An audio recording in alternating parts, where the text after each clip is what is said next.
Hey guys, thanks for logging on to another video.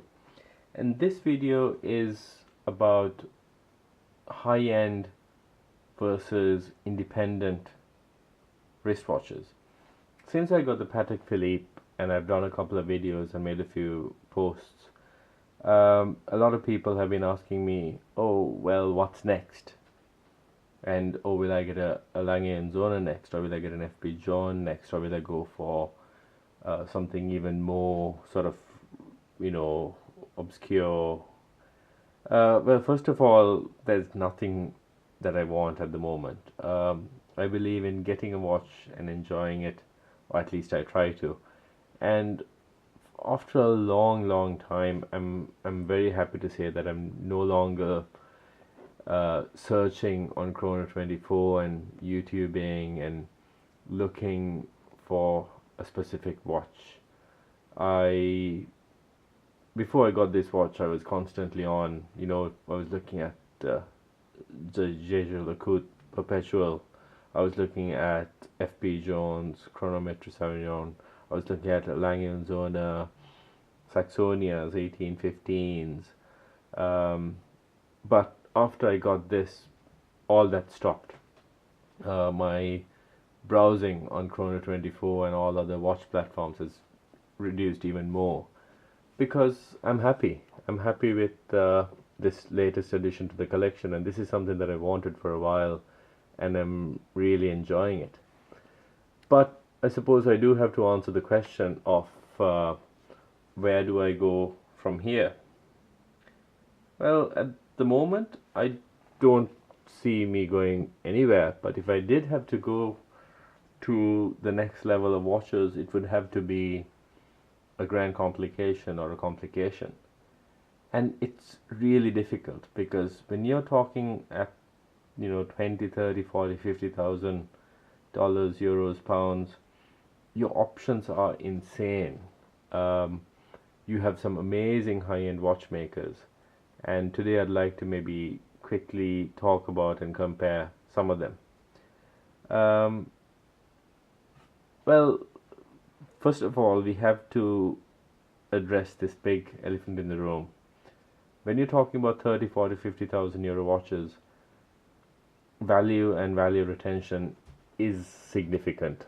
Uh, sure, look, if you have billions and you're sure you're not going to change your mind, then sure, go ahead, go and buy that one-off watch that only you're going to have, and it costs a couple of 100,000, and you're not going to care that no one else likes it because you made the dial a very specific color and the hands in a very specific way by your independent watchmaker. But for me, I do think that value retention is important. So what are the watches that I'm looking at right now?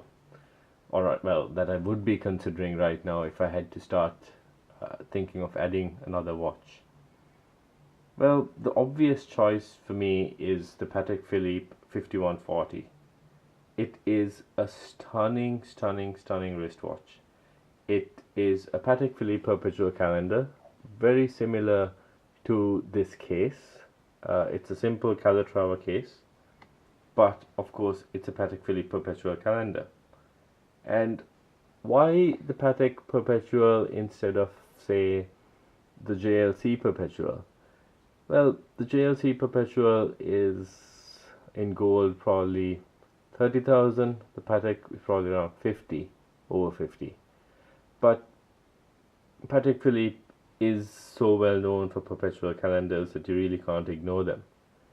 And just the design, like, I'm just going to pull up some images from the internet and just try and share that with you. Just look at how gorgeous this watch is. I'll put links in the description. It's a beautiful, stunning wristwatch, and I cannot ignore the 5140.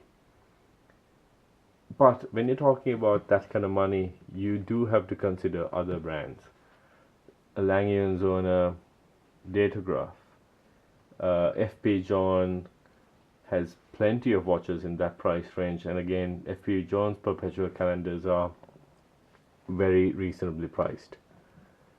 But for me, I can't think of buying an FP Jones over a 5140. Why? Plenty of reasons, in my opinion. First of all, the 5140 time tested. It's going to be very easy to service this watch. If I did, set the perpetual the wrong way and I wanted to send it back for a service, say in 10, 20, 30 years time, I know Patek Philippe will service it. The FP Jones, I just don't feel confident enough to drop that kind of money on a relatively new watchmaker. People are going to disagree and there'll be a lot of backlash on this. But the problem with independence is I can't guarantee that, say leave the FP Jones to the next generation. Where will FP Jones be in 20, 30, 40 years down the line? Where will Carey-Wertheim be in 20, 30, 40 years time? Some might say, well, the chances are that they'll be bought up by a larger group like Richmond or Swatch. But then what's that going to do to the value of the brand? So that's why I just can't see myself betting on the independents for my own collection. But I totally understand why independents are great. They're really pushing the boundaries of high-end watchmaking, and they allow a level of customization that you can't get with the other mainstream brands. But to answer the question of, would I add a very high-end independent watch? No, the answer is not right now. I did almost buy a FP Jones Chronometer Blue, and at that price range, it's really a no-brainer. It's a great watch, and I did consider buying it. But it was a beautiful blue dial, but I just couldn't see myself wearing that as a dress watch. It felt more like a casual watch, so I didn't buy it. So look, that's the short/long answer. I don't see myself adding a watch anytime soon, and if I did add another watch, it would probably be a perpetual calendar, possibly the Patek 5140. The Jaeger is a gorgeous watch. Jaeger in stainless steel is going to be really hard to say no to when you're talking about maybe 15,000 versus 50,000 for a perpetual calendar. I really don't know. What do you guys think? Should I be looking at a triple calendar moon phase or a Patek annual calendar 5205 or 5146? Or should I be looking at Lange & Söhne? But again, Lange & Söhne is like 1.5 centimeters, 2 centimeters thick on my wrist, and I just couldn't wear it on a daily basis. So it's confusing, and thankfully it's not something that I want to think about or have to think about for a while. But since a lot of you guys are asking the question, I'd love to know your opinion. If you had these watches, if you had the Nautilus, the Audemars Piguet Royal Oak, the Rolex Submariner, the Rolex Daytona, the Speedmaster, the Reverso, and the Calatrava, what would you get? What high-end complicated watch would you get? Let me know in the comments, and if you enjoyed the video, hit like, and if you like to see more content like this, do please hit subscribe. Thanks a lot.